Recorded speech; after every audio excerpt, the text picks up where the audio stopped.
pertanyaan ini kan pertanyaan yang menyentuh basis metafisika atau basis ontologis. Karena kehilangan kehadiran nyata Kristus, kita bisa bertanya kepada saudara-saudara terpisah kita, apa yang sebenarnya kamu sembah? Apa yang kamu sembah? Gagasan kamu tentang Tuhan atau Tuhan secara objektif? Ini penting sekali, saudaraku.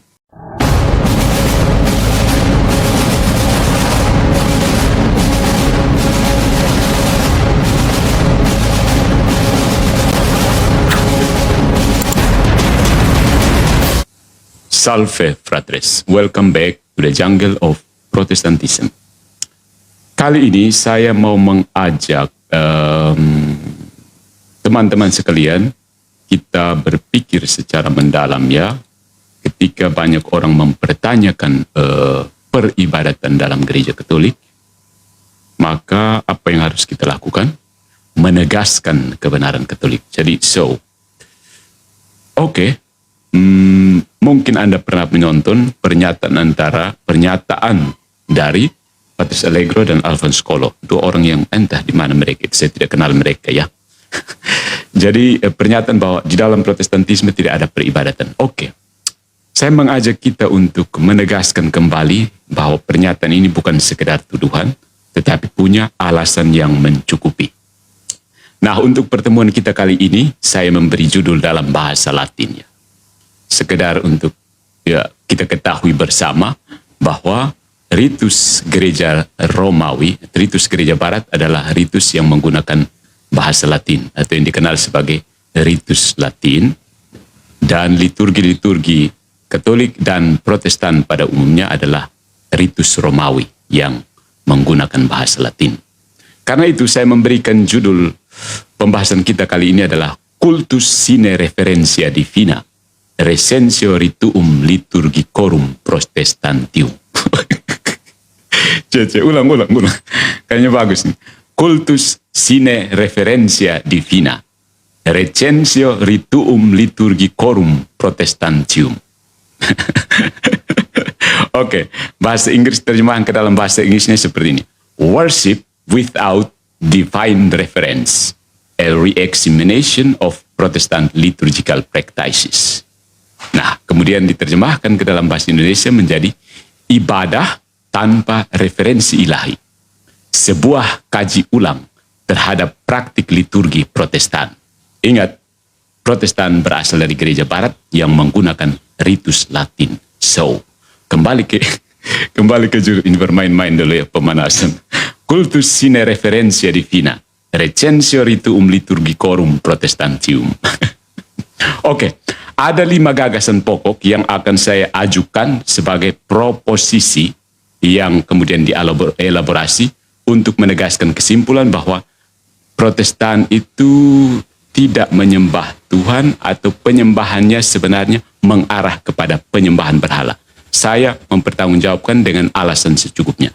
Gagasan pokok dalam pertemuan kita kali ini, saudara-saudariku, yang pertama, worship atau penyembahan harus dilakukan sesuai wahyu ilahi, bukan hasil buatan manusia. Ya.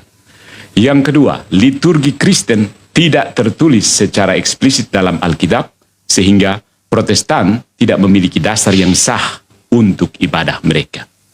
Ini proposisi dulu ya. Kemudian 3, misa Katolik berasal dari wahyu ilahi dan tradisi apostolik, membuktikan kesalahan sola scriptura.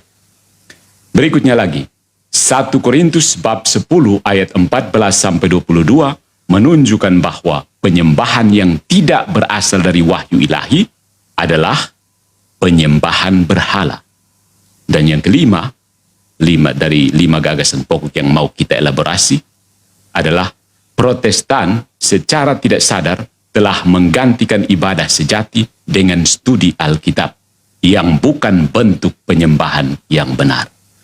Sorry to say that, but this is Catholic position. Ya, Mari kita elaborasi masing-masing gagasan. Yang pertama, worship harus dilakukan sesuai wahyu ilahi, bukan hasil buatan manusia. Dalam tradisi Kristen, penyembahan kepada Tuhan atau worship, kita pakai saja kata yang umum supaya jangan mengganggu Protestan yang alergi dengan kata latria dan dulia, kita pakai worship. Worship itu bukan sekedar tindakan manusia yang dapat dilakukan sesuai selera atau kreativitas pribadi, tetapi harus mengikuti cara yang telah ditetapkan oleh Tuhan sendiri. Kalau tidak, jatuhnya penyembahan berhala, bro. Hal ini didasarkan pada prinsip bahwa Tuhan sebagai pencipta memiliki hak untuk menentukan bagaimana manusia harus menyembah Dia. Penting, baca seluruh perjanjian baru. Ritus-ritus penyembahan itu diatur secara detail karena kehendak Tuhan sendiri. Tuhan mau supaya manusia menyembah Dia sesuai dengan cara yang Dia kehendaki sendiri. Ya. Nah, mari kita lihat landasan teologisnya, saudara-saudariku. Penyembahan adalah kewajiban tertinggi, bukan kewajiban tertinggi setiap makhluk adalah penyembahan. Karena dalam banyak tradisi agama, termasuk agama Kristen, penyembahan, worship adalah tugas fundamental manusia kepada Tuhan. Tugas paling mendasar dari manusia kepada Tuhan. Dalam Deuteronomi, kitab Ulangan, bab 6 ayat 13, Tuhan memerintahkan seperti ini. Engkau harus takut akan Tuhan Allahmu, dan hanya kepada Dia sajalah engkau harus beribadah. Perintah ini menekankan bahwa ibadah bukan hanya sekedar aktivitas keagamaan. Dia bukan sekedar kegiatan religius doang, tetapi adalah tindakan yang memiliki struktur dan tujuan yang harus ditaati. Punya struktur yang jelas, objek yang jelas. Nah, di sini ada bahaya penyembahan berhala, idolatry.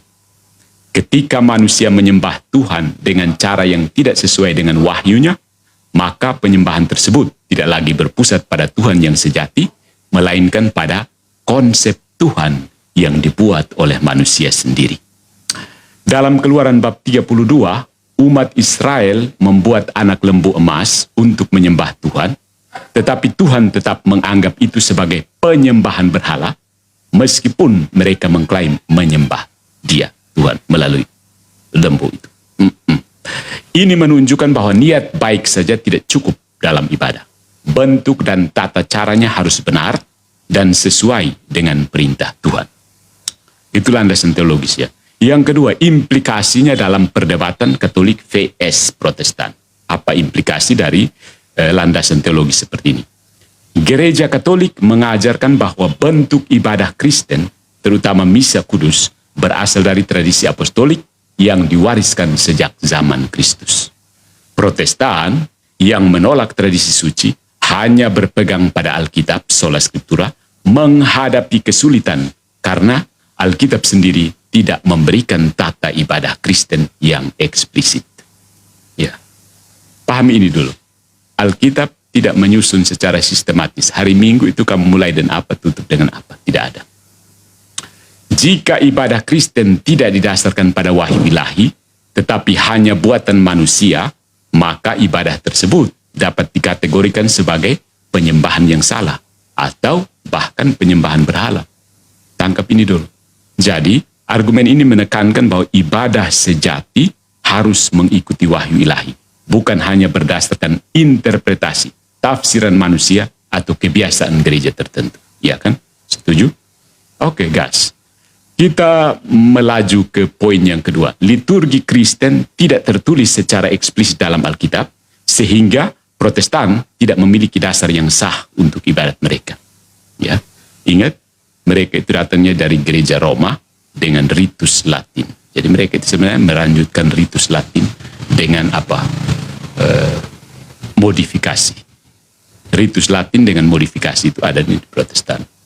Yang pertama, untuk memperjelas pernyataan ini. Yang pertama, ketiadaan tata ibadah yang jelas dalam Alkitab. Tidak ada. Liturgi tidak ada dalam Alkitab. Ini harus kita akui. Salah satu kelemahan utama dalam pendekatan sola scriptura, prinsip bahwa hanya Alkitab yang menjadi otoritas tertinggi dalam iman dan praktik, adalah bahwa Alkitab tidak memberikan petunjuk eksplisit tentang bagaimana ibadah Kristen harus dilakukan. Karena apa? Tidak ada format liturgi yang ditetapkan dalam kitab suci. Dalam perjanjian lama, Tuhan memberikan instruksi yang sangat rinci tentang tata cara ibadah, korban, dan perayaan di bait Allah. Misalnya dalam Imamat dan Ulangan. Namun dalam Perjanjian Baru, meskipun ada referensi tentang pertemuan jemaat, misalnya dalam Kisah Para Rasul bab 2 ayat 42, 1 Korintus bab 11 ayat 23 sampai 26, tidak ada petunjuk eksplisit. Ya, kata eksplisit ini paling favorit dari orang-orang Protestannya. Tidak ada petunjuk eksplisit tentang bagaimana ibadah harus disusun, elemen apa yang harus ada, dan bagaimana perayaannya harus dilakukan. Jadi tanyakan kepada teman-teman Protestan kita, menyembah dalam roh dan kebenaran itu caranya seperti apa? Mereka akan bingung. Ya. Kesimpulan dari kekosongan ini, jika seseorang hanya berpegang pada Alkitab dan menolak tradisi suci, maka mereka harus mengakui bahwa Alkitab tidak memberikan pedoman yang cukup untuk menyusun liturgi Kristen. Ya. Akibatnya, setiap denominasi Protestan harus membuat tata ibadah mereka sendiri. Yang berarti liturgi mereka pada dasarnya bersifat buatan manusia. Ya kan? Karena kitab suci tidak punya aturan jelas. Dengan demikian setiap denominasi buat aturan sendiri. Yang berarti liturgi mereka adalah buatan manusia kan? Oke, setuju. Nah, kalau ibadah buatan manusia tidak sah, maka ibadah Protestan juga tidak memiliki dasar yang sah. Sampai silogisme ini bisa ditangkap ya. Ya, tangkap ya. Ya. Kitab suci tidak punya terperinci tentang tata ibadah. Kemudian karena tidak terperinci, setiap denom Protestan membuat tata ibadahnya sendiri. Karena setiap denom membuat tata ibadah sendiri, maka tata ibadah itu adalah buatan manusia. Nah, karena buatan manusia itu bukan ibadat yang sah, maka ibadat Protestan bukan ibadat yang sah. Case closed. Oke, belum. Konsekuensinya bagi Protestantisme, karena tidak ada format ibadah yang eksplisit dalam Alkitab, Protestan mengembangkan berbagai bentuk ibadah berdasarkan interpretasi mereka sendiri, ya kan? Oke. Hal ini menyebabkan variasi besar dalam praktik ibadah antar denominasi. Ini fakta ya, bukan saya mengolok-olok, bukan, ini fakta. Saya menyampaikan fakta. Variasi besar dalam praktik ibadah antar denominasi. Ada gereja Protestan yang sangat liturgis, misalnya Anglikan atau Lutheran. Mereka itu dekatkan dengan Katolik kan, bestinya Katolik. Makanya gampang diajak kerjasama. Misalnya Joint Declaration antara gereja Katolik dan gereja Lutheran. Misalnya Anglikan atau Lutheran ini sangat liturgis. Sementara yang lain memiliki ibadah yang sangat sederhana, ya, kumpul doang, bubar. Atau bahkan spontan. Misalnya gereja-gereja evangelikal atau Pentakosta. Ya kan? Oke. Kontras ini menunjukkan bahwa tidak ada satu standar ibadah yang diikuti oleh semua Protestan. Yang berbeda dengan misa Katolik yang memiliki struktur tetap dan diwariskan melalui tradisi suci. Ini juga berlaku untuk gereja-gereja skismatik. Semua gereja apostolik merayakan, kalau di barat dinamakan Ekaristi, di timur dinamakan Divine Liturgy, liturgi ilahi. Ya. Nah, dari sini salah satu konsekuensi bagi Protestantisme adalah kemungkinan, ingat kemungkinan, saya tidak bilang kenyataan, tetapi kemungkinan, possibility, kemungkinan terjadi penyembahan yang tidak sah. Ya. Jika ibadah Kristen harus didasarkan pada wahyu ilahi, tetapi Protestan hanya mengandalkan buatan manusia untuk menentukan bentuk ibadah mereka, maka ada kemungkinan besar bahwa ibadat mereka tidak sah di mata Tuhan. Ya. Nah, sesuai dengan argumen utama dalam pembahasan kita, bahwa worship itu harus berdasarkan wahyu ilahi, maka ibadah yang tidak sesuai dengan kehendak Tuhan bisa dianggap sebagai penyembahan berhala. Jadi ibadat yang tidak sesuai dengan kehendak Tuhan itu bisa dianggap sebagai penyembahan berhala. You ibadat pakai lupa mau sendiri, itu ibadat menyembah berhala. Ibadat sesuai dengan kau pun suka. Kau suka telungkupi. Kau suka jingkrak. Itu sudah, kalau tidak sesuai dengan wahyu ilahi, berarti itu tidak sah. Dan kalau tidak sah, itu berarti penyembahan berhala. Ya. Nah, poin yang ketiga. Ini kan yang pertama itu ketiadaan ibadah yang jelas dalam Alkitab, konsekuensinya bagi Protestan, dan posisi gereja Katolik. Gereja Katolik berargumen bahwa bentuk ibadah sejati diwariskan melalui tradisi suci dan bukan hanya melalui kitab suci. Liturgi misa ekaristi punya akar dalam ajaran Yesus dan para rasul yang kemudian berkembang dalam gereja perdana atau yang dalam terminologi Protestan jemaat mula-mula. Jemaat mula-mula. Oke. Karena itu hanya ibadat yang berakar dalam tradisi suci yang dapat dianggap sah dan sesuai dengan kehendak Tuhan. Oke. Nah, tanpa panduan eksplisit dalam Alkitab, Protestan harus menciptakan ibadah mereka sendiri, yang berarti bahwa dasar ibadat mereka tidak berasal dari wahyu ilahi. Dan ini menimbulkan dilema besar bagi Protestan yang ingin menghindari penyembahan berhala, karena mereka berisiko menyembah Tuhan dengan cara yang tidak benar.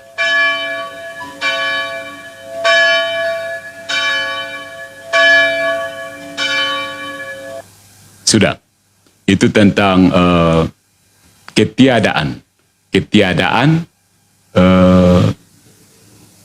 eksplisitasi liturgi Kristen di dalam Alkitab. Jadi tidak ada tata yang jelas dan lengkap tentang bagaimana beribadat kepada Tuhan. Elaborasi poin berikutnya adalah misa Katolik itu berasal dari wahyu ilahi dan tradisi apostolik. Itu dengan sendirinya membuktikan kesalahan sola scriptura. Ya. Dasar misa Katolik dalam wahyu ilahi, Gereja Katolik mengajarkan bahwa misa ekaristi bukanlah ibadat yang dibuat oleh manusia, tetapi berasal dari Yesus Kristus sendiri. Ini berbeda dengan ibadah Protestan yang didasarkan pada interpretasi masing-masing gereja dan tidak memiliki bentuk liturgis yang seragam. Ya. Sementara misa diinstitusi oleh Yesus sendiri. Misa Katolik ini berakar pada perjamuan terakhir, di mana Yesus memberikan perintah kepada para rasul untuk merayakan ekaristi. Lakukanlah ini sebagai peringatan akan daku. Lukas bab 22 ayat 19. Kata lakukanlah, bahasa Yunaninya poieite, mengandung makna punya arti konsekuensi liturgis, ya, yaitu tindakan ibadah yang harus terus-menerus dilakukan. Ya, lakukanlah ini sebagai peringatan akan daku. Nah, ekaristi sebagai pengorbanan sejati, kurban sejati, sacrifice, true sacrifice. Dalam 1 Korintus bab 10 ayat 16-21, Santo Paulus menggambarkan ekaristi sebagai persekutuan dalam tubuh dan darah Kristus yang paralel dengan konsep kurban di altar dalam perjanjian lama. Nah, Konsili Trente menegaskan bahwa misa adalah perayaan ulang secara sakramental dari pengorbanan Kristus di kayu salib, bukan sekedar perjamuan simbolis. Ya. Bukan sekedar simbol-simbol doang. Nah, tradisi apostolik sebagai dasar dari liturgi Katolik. Karena Alkitab tidak memberikan tata ibadah yang eksplisit, Gereja Katolik berpegang pada tradisi suci, sacred tradition, yang diwariskan dari para rasul. Ya, dari berdasarkan kesaksian dari gereja perdana, ada di Dake pada abad pertama, yang menunjukkan bahwa umat Kristen awal memiliki bentuk ibadah yang terstruktur, termasuk doa ekaristi. Santo Ignatius dari Antioquia, abad kedua, menyebutkan bahwa tanpa uskup, imam, dan diakon, tidak ada perayaan ekaristi yang sah. Dan Santo Justinus Martir, abad kedua, menjelaskan bagaimana misa dirayakan dalam bentuk yang mirip dengan liturgi Katolik saat ini, sekarang. Ini tadi pagi baru saya rayakan. Nah, kemudian yang paling penting, suksesi apostolik menjaga kemurnian ibadah. Uskup-uskup yang ditabiskan oleh para rasul meneruskan liturgi ini tanpa perubahan esensial sampai detik ini. Dan ini membuktikan bahwa liturgi Katolik bukanlah inovasi manusia, melainkan pewahyuan ilahi yang diwariskan melalui tradisi. Ya. Nah, dari sini ada kesalahan sola scriptura, karena ibadah sebenarnya datang melalui tradisi.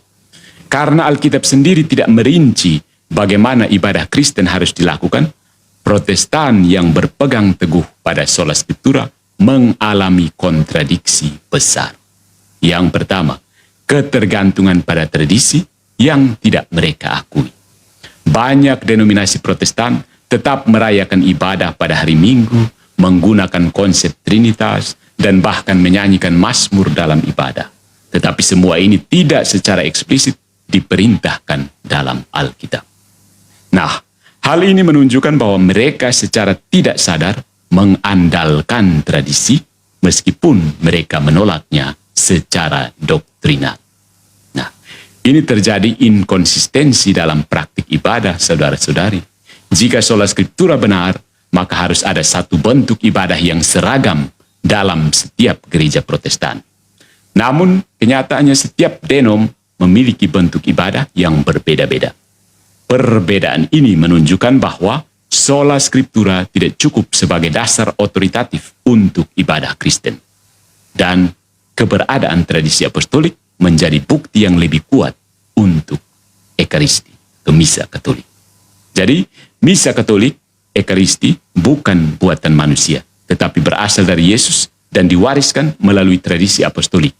Karena Alkitab tidak memberikan tata ibadah yang eksplisit, keberadaan Ekaristi sebagai wahyu ilahi membuktikan kesalahan sola scriptura yang menjadi dasar banyak denominasi Protestan.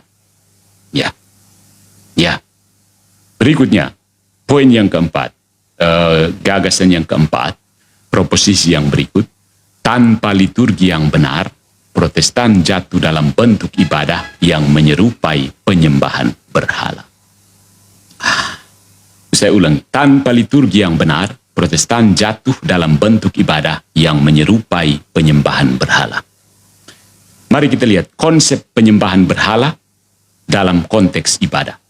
Dalam kitab suci, penyembahan berhala atau idolatry bukan hanya berarti menyembah patung atau dewa asing, tetapi juga mencakup setiap bentuk ibadah yang tidak sesuai dengan kehendak Allah. Ya, bentuknya tidak sesuai dengan kehendak Allah itu berhala, begitu. Nah, mari kita lihat dalam Perjanjian Lama, idolatry dalam Keluaran bab 32, bangsa Israel menyembah anak lembu emas dan mengklaim bahwa mereka sedang beribadah kepada Tuhan. Namun, karena cara ibadah mereka bertentangan dengan perintah Tuhan, itu dianggap sebagai penyembahan berhala. Nah, dalam Maleakhi bab 1 ayat 7, Tuhan menegur orang Israel karena mempersembahkan korban yang tidak layak, menunjukkan bahwa ibadah yang dilakukan dengan cara yang salah adalah penghinaan. Nah, itu idolatri dalam Perjanjian Lama ya. Ada juga idolatri. What's the right pronunciation? Idolatria dalam Perjanjian Baru. 1 Korintus bab 10 ayat 14 sampai 22 membandingkan perjamuan Tuhan dengan perjamuan berhala, menegaskan bahwa ada ibadah yang benar dan ada ibadah yang salah. Rasul Paulus memperingatkan bahwa ibadah yang tidak sesuai dengan kehendak Tuhan dapat membawa manusia kepada iblis, bukan kepada Allah, begitu. Ya. Nah, penegasan bahwa ibadah Protestan tidak memiliki otoritas ilahi. Sabar dulu. Oke. Jika ibadah yang benar harus berasal dari Tuhan sendiri, kalau kamu setuju, jika ibadah yang benar harus berasal dari Tuhan sendiri, maka ibadah yang tidak memiliki dasar wahyu ilahi menjadi sekedar buatan manusia. Tanpa tradisi suci, ibadah Protestan tidak memiliki dasar yang kokoh. Karena Alkitab tidak memberikan format liturgi yang eksplisit, Protestan menciptakan sendiri bentuk ibadah mereka yang bervariasi antara satu denominasi dengan yang lain. Hal ini berarti bahwa ibadah mereka pada dasarnya didasarkan pada. Kalimat bahasa Indonesia ini kurang bagus ya. Hal ini berarti ibadah mereka pada dasarnya didasarkan. Hal ini berarti bahwa ibadah mereka berdasar pada interpretasi manusia, bukan pada otoritas ilahi. Ya. Nah, ada bahaya mengikuti selera pribadi di dalam ibadah. Banyak gereja Protestan mengubah format ibadah sesuai dengan preferensi jemaat, seperti mengganti ekaristi dengan sesi pembelajaran Alkitab, atau menggantikan nyanyian liturgis dengan musik pop rohani. Ketika ibadah lebih menekankan pada pengalaman emosional atau kenyamanan manusia daripada perintah Tuhan, itu mendekati bentuk penyembahan berhala, di mana manusia menentukan sendiri bagaimana Tuhan harus disembah. Ya, itu tidak sesuai dengan kehendak Tuhan. Jadi jatuhnya ke penyembahan berhala. Nah, ada konsekuensi teologis dan spiritual, saudara-saudariku yang terkasih dalam Kristus. Yang pertama, penyembahan tanpa kurban dan altar. Ini yang terjadi di Protestantisme. Dalam 1 Korintus bab 10 ayat 16-21, Rasul Paulus menegaskan bahwa liturgi Kristen berpusat pada kurban di altar. Karena Protestan menolak konsep kurban dalam ibadah mereka kehilangan esensi yang seharusnya ada dalam penyembahan Kristen. Ya. Jika Protestan tidak berbeda, maksudnya jika ibadah Protestan itu tanpa kurban dan altar, maka jatuhnya ke penyembahan idolatria. Maksudnya begitu. Jika sih, kalau kamu bertahan dengan argumen lain, oke, kita diskusi. Nah, gagasan berikutnya adalah bahwa ibadah Protestan tidak berbeda dari ibadah biasa. Jika ibadat hanya terdiri dari membaca kitab suci, menyanyi, dan mendengarkan khotbah maksudnya, maka ibadah itu tidak jauh berbeda dari kelas pembelajaran agama. Itu macam kuliah agama di sebelah, atau macam saya duduk di sini dan mengajar kamu agama. Tapi kita awali dengan tanda salib, menyanyi lagu Maria 1, lalu kita bawa omong kitab suci. Itu ibadat kah? Ibadat biasa, oke. Ya. Tanpa unsur pengorbanan, ibadah tersebut tidak memenuhi standar.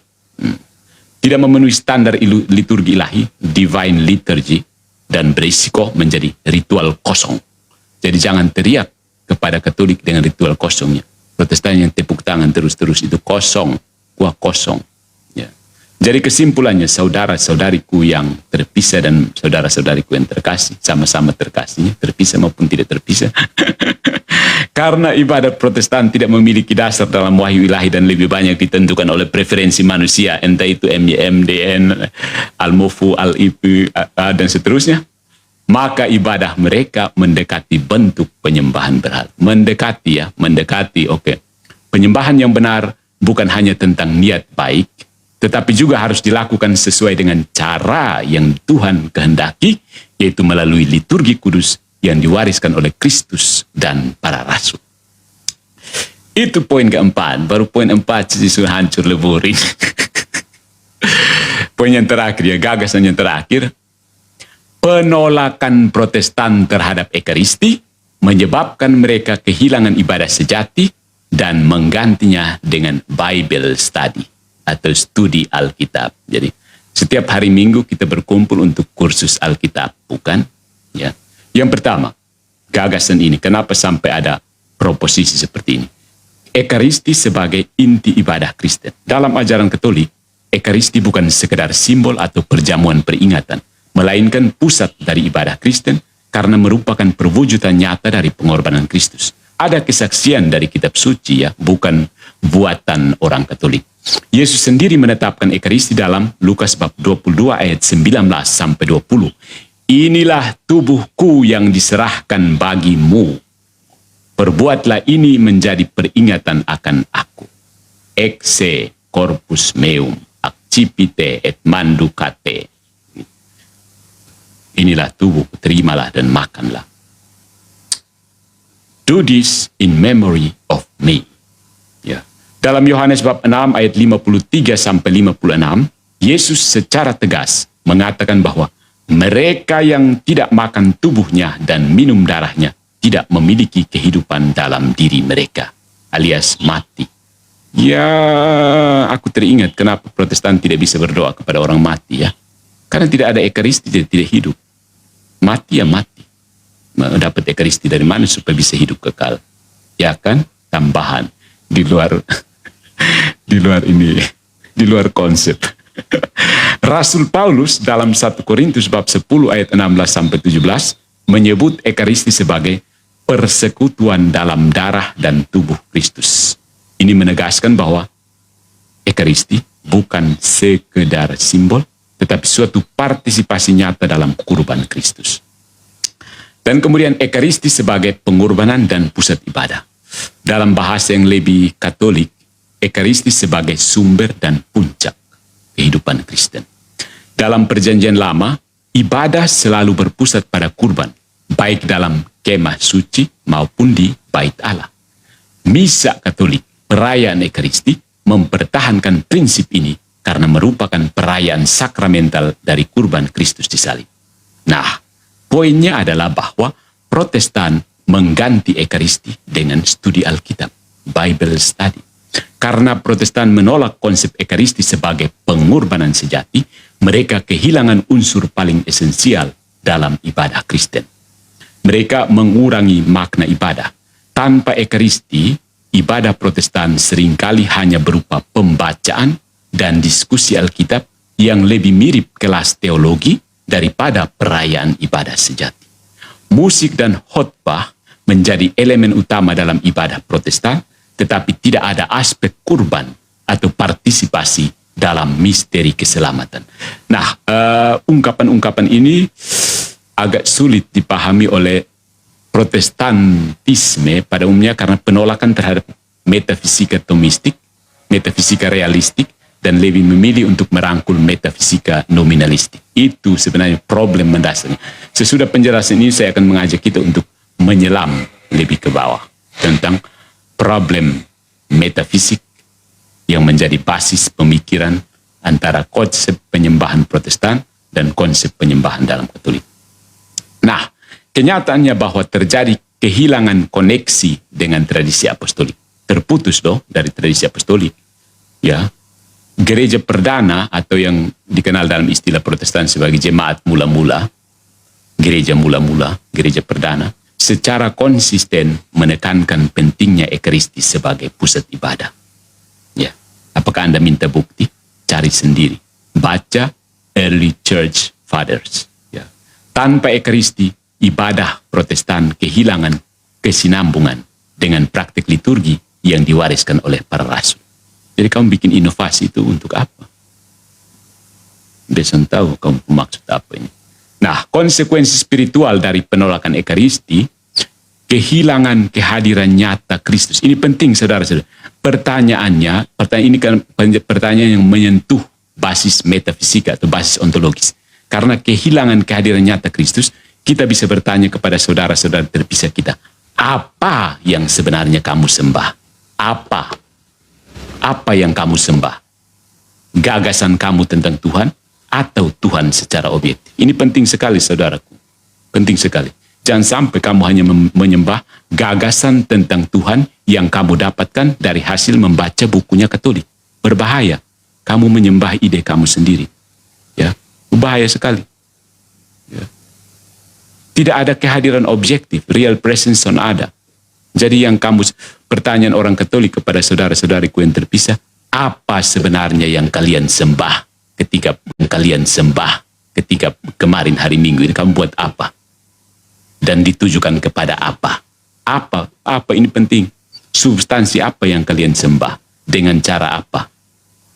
Atau ke situ dan mengasah gagasan kalian tentang Tuhan yang ditemukan dari hasil menafsirkan tulisan-tulisan dari gereja Katolik, yaitu Kejadian sampai Wahyu yang dibuang 7.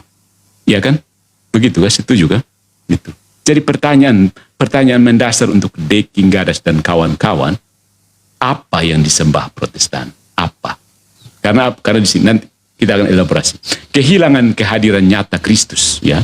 Tanpa ekaristi, ibadat Protestan kehilangan aspek sakramental yang membawa kehadiran nyata Kristus. Tuhan tidak hadir secara nyata.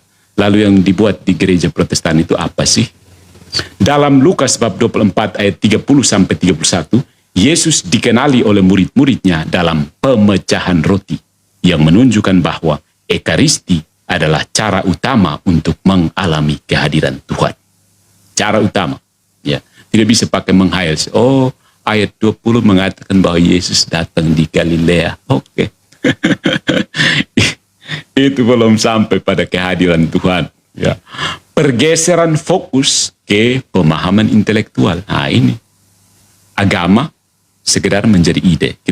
Saya sudah gagaskan pernyataan ini pada pertemuan sebelumnya ya. Ini pada pertemuan sebelumnya ya.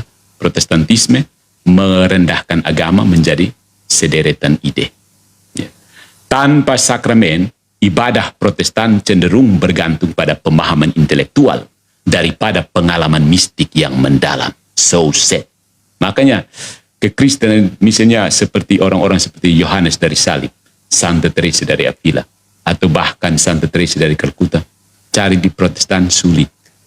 Karena apa? Di situ hanya kumpulan intelektual yang membaca Google Scholar, lalu pikir mereka tahu tentang kekristenan. Kamu di sini suka baca Google Scholar, super list top scholar. Yang dikutip paling banyak itu sudah top scholar kan? Sistem di Google Scholar kan begitu. Terus kamu ambil Google Scholar lalu jadikan dasar iman. Oh, bahaya sekali. Ini berisiko menjadikan iman hanya sebagai teori atau pengetahuan tanpa unsur penyembahan yang sejati. Jadi tunjukkan kepada saya, apa sih yang disembah oleh saudara-saudaraku yang terpisah? What do you worship?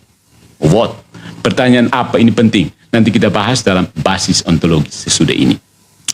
Jadi kesimpulan, saudara-saudariku yang terkasih dalam Kristus. Tapi ini baru kesimpulan sementara untuk poin kelima. Penolakan Protestan terhadap Ekaristi menyebabkan pergeseran besar dalam bentuk ibadah mereka. Tanpa kurban yang sejati, mereka menggantikan ibadah yang benar dengan studi Alkitab dan musik rohani. Bayangkan, musik mereka bagus-bagus ya. The goodness of God. Saya juga tertarik dengan musik itu. Musik rohani yang meskipun bermanfaat, tidak dapat menggantikan esensi sejati dari ibadah Kristen seperti yang diwariskan oleh Kristus dan para rasul. Saya pikir para rasul tidak pernah mengajarkan untuk menyanyi lagu Goodness of God ya. Nanti kamu karang sendiri Goodness of God, oke. Tapi para rasul tidak bilang, hey nanti tidak ada. Tuhan Yesus tidak berubah. Tidak berubah. Ya kan Tuhan Yesus tidak berubah. Kalau bagian itu saya menyanyi. Nah, untuk menyimpulkan semua, ini bukan insult ya, tapi ini memang kebenaran dari pendasaran tegas dari Gereja Katolik. Pendasaran tegas dari Gereja Katolik. Kita tidak baku elus-elus. Nanti ada kesempatan untuk dialog dan ekumenes, mari kita diskusikan bersama. Tapi saya tetap menegaskan kebenaran Gereja Katolik.